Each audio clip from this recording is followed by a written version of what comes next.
My uncle, a man who could still name every grandchild, one morning couldn't figure out how to button his own shirt. It wasn't his memory, it was the very blood struggling to reach the brain, failing to deliver vital cargo. The baffling moment sent me down a rabbit hole. I devoured brain scans, autopsy slides, and badgered 3 neurologists.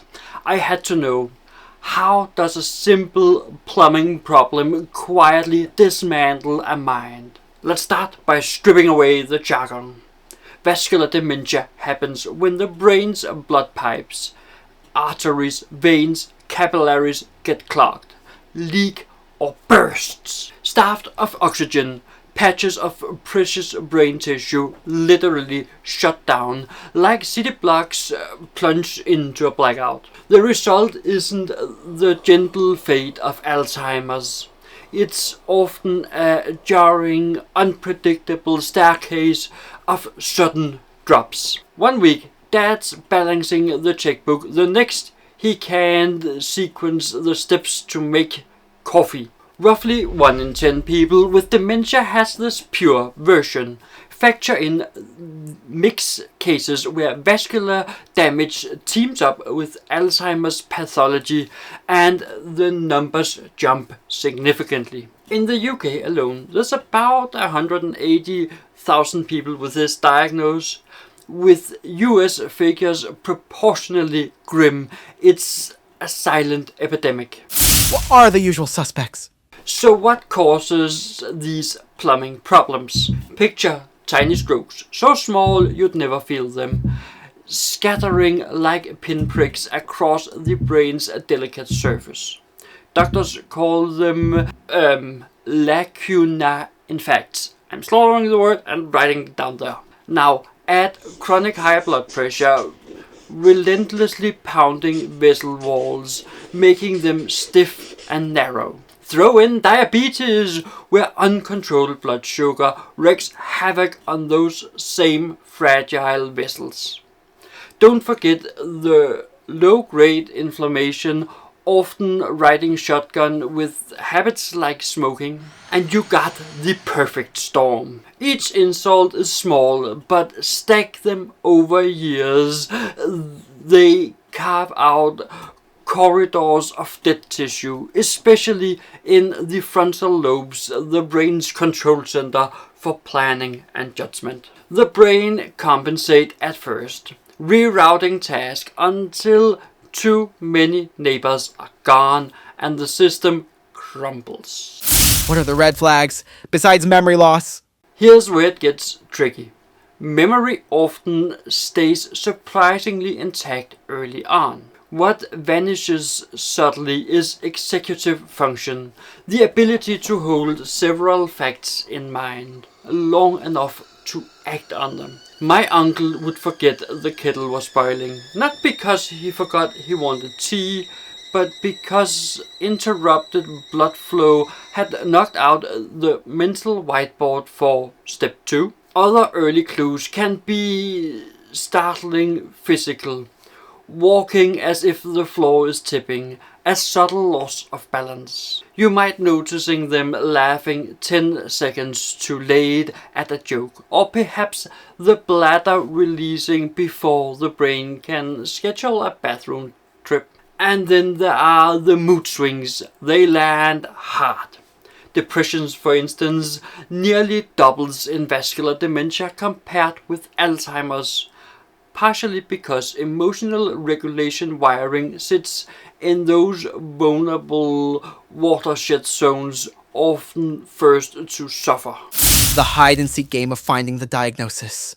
So how do doctors nail down a diagnosis? There is no single blood test or magic brain scan that screams, "This is it." Instead, neurologists become master detectives, meticulously triangulating clues. They look for that telltale stepwise decline, plateaus followed by sudden drops, and match them to the image, typically an MRI or a CT scan, showing strokes or widespread small vessel disease. They also rigorously rule out other conditions like thyroid problems, B12 deficiency, or medication side effects. An MRI can light up bright spots called white matter hyperintensities. Think of them as literally potholes on your brain's information highway, disrupting smooth flowing signals. Even with this sophisticated work, family often endure an agonizing wait, averaging 3 years from first symptom to correct label, because primary care visits often focus on depression or falls, not the invisible strokes behind them. How vascular dementia and Alzheimer's different from each other's.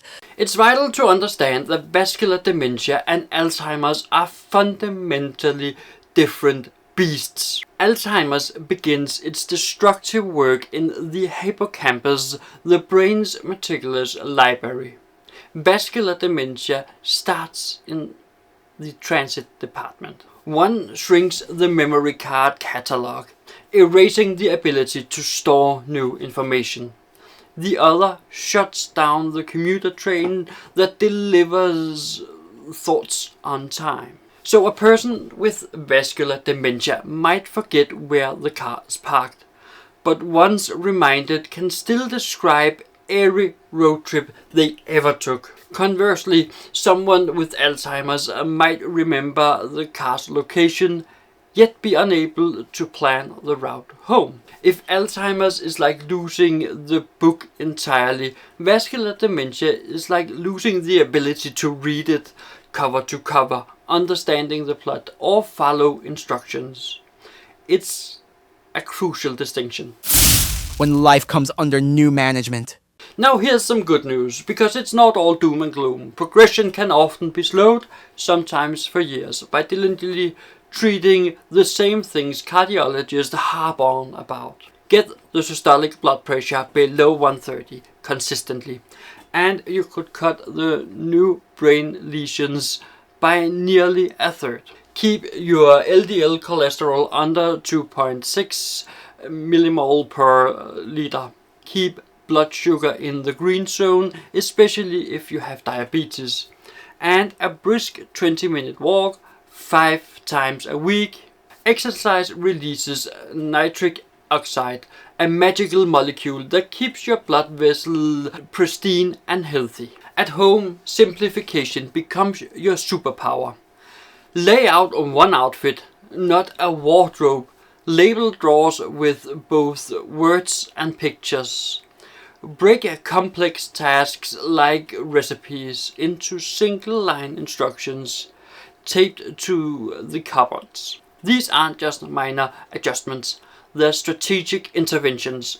Caregivers who master these tricks report 40% less daily friction, and friction often lands people in nursing home the fastest. A new hope is in the pipeline. Here's where hope truly blossoms. Researchers aren't just sitting idly by.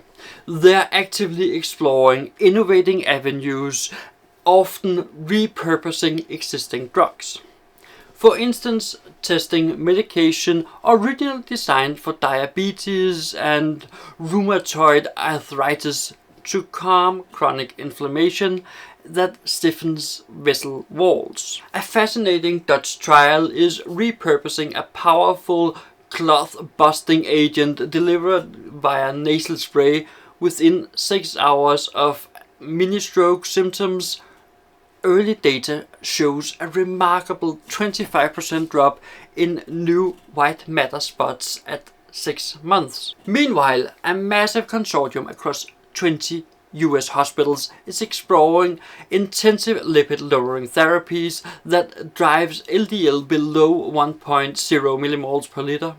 MRI markers hint the brain's potholes stop growing from this therapy. None are silver bullets, but stacked together, these advancements could transform a terrifying steep staircase of decline into something far more manageable, a gentle, gradual ramp. Caregivers, it's now your chance to shine. If you are a caregiver for someone with vascular dementia, listen closely. This is your oxygen mask moment. Burnout arrives faster and hits harder, largely because sudden unpredictable mood swings and behavioral changes can feel incredibly personal. You must schedule respites before you hit the wall. Look into adult day programs. They often offer approximately 6 hours of precious breathing room, and increasingly in the US, insurers covers them after a single stroke event. Track small victories, one spill-free cup poured, one crossword half finished, and post them on the fridge. These visible wins are powerful reminders for both of you that progress, even tiny, still happens. And I cannot stress this enough. Join support groups, whether online or local, sharing experiences and practical hacks like taping a paper clock with movable hands besides the oven can be a lifeline. Studies show it can cut caregiver depression scores almost in half. The journey is not ending, it is only beginning. I started this journey baffled by a shirt full of misaligned buttons. I ended with a profound, almost chilling clarity. Every blood vessel in our brain is a lifeline for our cognition, personality, and very identity.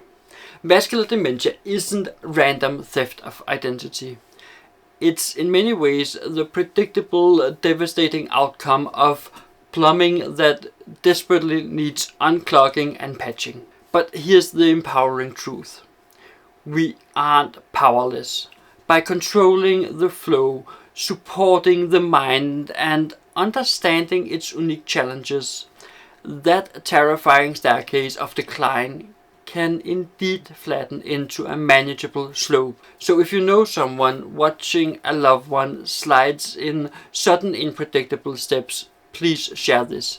It might just be the roadmap they've been searching for. And if you want to know more about dementia, then check out my entire playlist on dementia right there, where we'll be doing much more with the different types of dementia. So I'll be looking forward to seeing you in those videos.